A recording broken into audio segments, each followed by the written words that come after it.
Šis video būs priekš tevim ļoti vērtīgs, un tieši runāsim konkrēti, šis video būs konkrēti pār tavām attiecībām. Un sievietes man bieži vien raksta to, ka es gribu laimīgi apprecēties, ko viņas ar to domā. Tas nozīmē to, ka viņas grib satikt apbrīnojumu vīrieti, gudru, skaistu, garu, bagātu, atbildīgu, patīkamu, apburošu. Tas nozīmē to, kas ir labāks par viņām pašām, kas gribēs viņu mīlēt, nesāt uz rokām, teikt komplimentus, parādīt to, ka viņa ir cienīga mīlestības. Un kurš vīrietis noticēs viņā un iegūs, attiecīgi viņa sieviete iegūs augstu pašvērtējumu. Un, protams, sieviete vienmēr vēlas to, lai vīrietis viņu nodrošinātu ar tādu bezrūpīgu un ērtu dzīvi, protams, iedotu bērnus, rūpes, uzmanību, barotu, pirktu apģērbu, izklaidētu, lutinātu, skūpstītu, apmierinātu un tā tālāk. Un sievietes raksta vispār, es vēlos atrast vīrieti, kurš darīs mani laimīgu. Lielākā daļa jau no galvas sieviešu zina, ko ir jādara vīrietim. Kādi ir vīriešu pienākumi? Vispirms vīrietim vajag viņu sievieti mīlēt, patstāvīgi izrādīt savas mīlestības jūtas, jo tas sievietei sniegs tādu kā apmierinājumu viņas ego.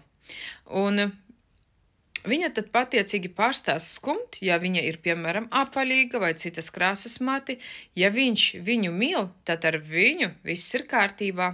Un izrādās vispār to, ka pirmā prioritāte, tā teiksim, saistībā ar vīriešiem ir tas, lai sieviete aizbāzt ar vīriešu palīdzību savus iekšējos sāpju caurumus. Un tas nemaz nav slikti, ka tu vēlies sev vīrieti blakus. Tas ir normāli, un sievietei ir jābūt tādam mīļotam vīrietim blakus. Bet nevajag darīt tā, ka vīrietis ir vienīgais, dēļ kā sieviete dzīvo. Un ja vīrietis gadījumā neparādīsies, tad sieviete nomirs. Un iekšējais caurums, par ko es runāju, tas ir par to, ka sieviete pati sevi neciena, nenovērtē sevi. Viņai liekas, ka pats labākais veids, kā tikt galā ar savu zemo pašvērtējumu, atrast kādu, kurš viņu iemīlēs. Un, diemžēl, tā domā daudzas. Un tad, protams, sieviete satiek vīrieti, un pašvērtējums mākslīgi sievietei paceļās, bet lieta ir tāda, ka tas notiek uz ļoti, ļoti īsu brīdi, jo agri vai vēlu šis pašvērtējums krītās, jo vīrietis atspoguļos sievietes šo zemo, tā teiksim, pašvērtējumu un attieksmi viņai pret viņu. Un tāpēc šeit atkal vīrietis var kļūt augsts, aizmirst vispār par komplimentiem.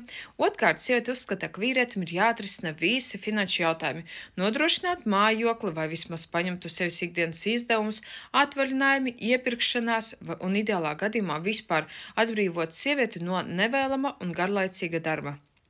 Jo vīrietis taču apgādnieks, ja jau mīl, tātad, lai apgādā.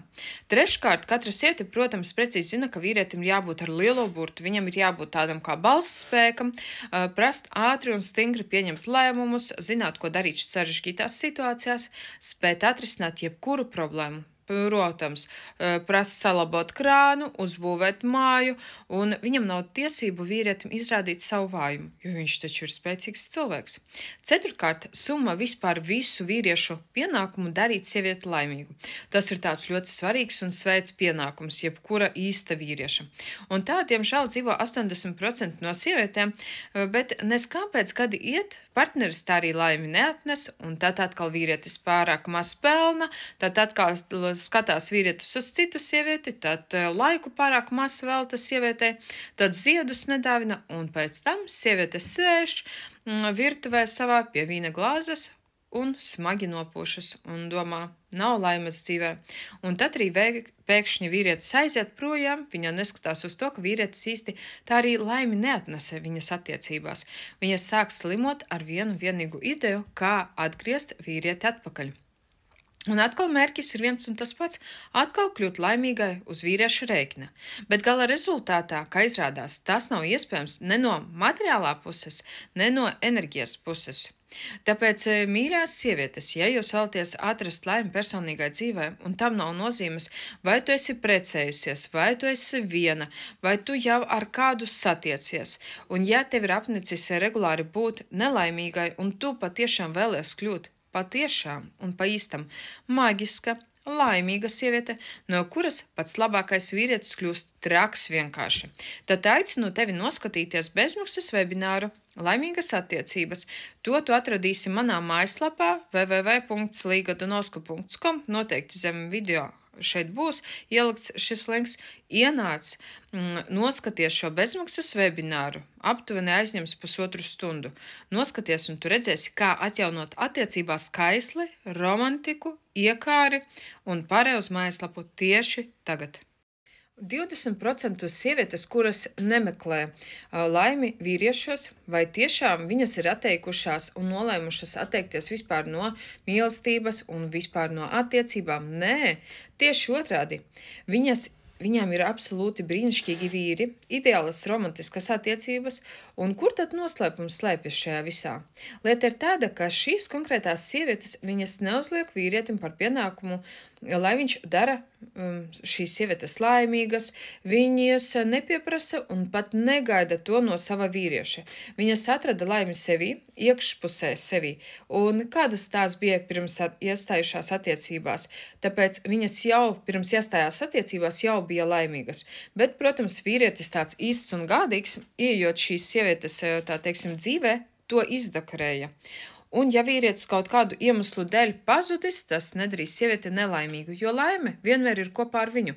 Laime absolūti nav ne no kā atkarīga un ne no kura nav atkarīga. Jo laimīgu sieviešu šī īpatnība ir tā, ka viņas zina to, ka neviens vīrietis viņām nav neko parādā.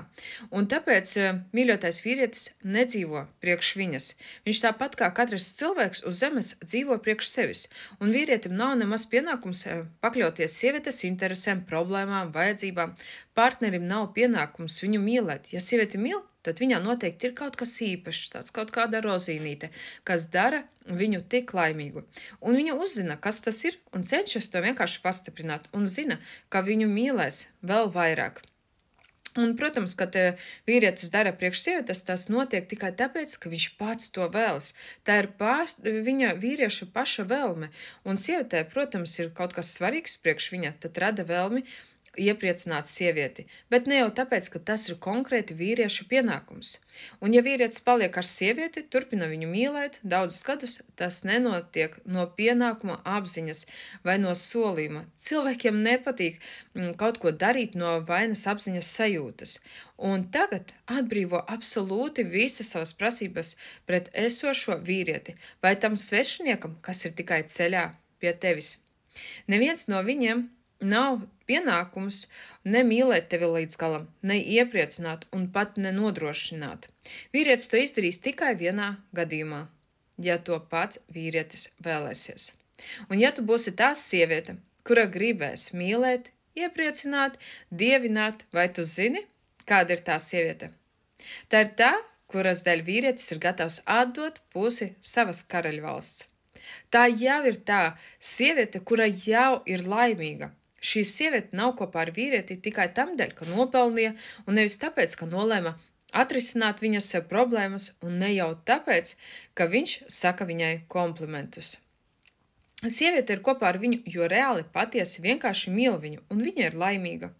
Tikai tad, kad sieviete ir laimīga, tad pati pret sevīm, un vīrietis to jūt, ka viņš ir brīvs, un viņam nav nekāds pienākums, un lieta ir tāda, ka tajā brīdī sieviete ļoti viņu mīl. Un vīrietis to saprot, ka viņam ir ļoti, ļoti noveicies. Tad vīrietis dēļ šādas sievietes ir gatavs pārvietot kalnus, nevis no pienākuma apziņas puses, bet no stipras vēlmes darīt sievieti laimīgu.